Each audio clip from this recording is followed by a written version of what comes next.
Act 1, Scene 4. Flourish. Enter King Duncan, Lennox, Malcolm, Donalbain, and attendants. Is the execution done on Cawdor? Haven't those in charge returned yet? My liege, they haven't come back yet, but I spoke with someone who saw him die. He reported that Cawdor confessed his treasons openly, begs your highness for forgiveness, and expressed deep repentance. Nothing in his life became as much as how he left it. He died as if he had studied how to throw away the most precious thing he owned as if it was a mere trifle. There's no way to read a man's mind by looking at his face. I trusted him completely. Enter Macbeth, Banquo, Ross, and Angus. Oh, my worthiest cousin. The sin of my ingratitude weighs heavily on me. You are so far ahead that even the swiftest wing of reward is slow to catch up with. I wish you had deserved Clare, so the thanks and rewards I give could match what you have done. All I can say is that more is owed to you than anyone could ever pay. The service and loyalty I owe you are rewards enough in themselves. Your role is to accept our duties, and our duties are to your throne and state, like those of children and servants, doing everything we can for your love and honour. Welcome here.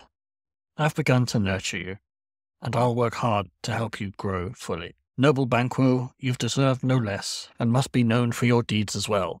Let me embrace you and hold you close to my heart. If I grow, the harvest will be yours. My overflowing joy, so full, tries to hide itself in tears of sorrow. Sons, kinsmen, thanes, and those closest to me, know this. We will establish our estate upon our eldest, Malcolm, whom we name from now on the Prince of Cumberland. This honour will not only invest him, but will also shine like stars on all deserving people. From here, let's go to Inverness and strengthen our bond with you. The rest is labour that isn't for you. I'll be the messenger myself and bring joy to my wife with the news of your approach.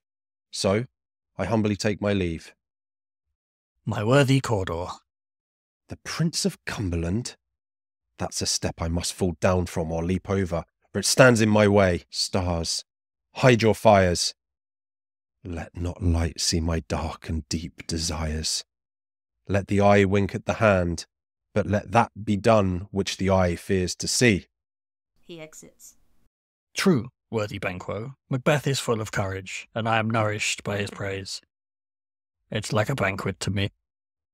Let's follow him, who has gone ahead to prepare a welcome for us. He is a peerless kinsman. Flourish. They exit.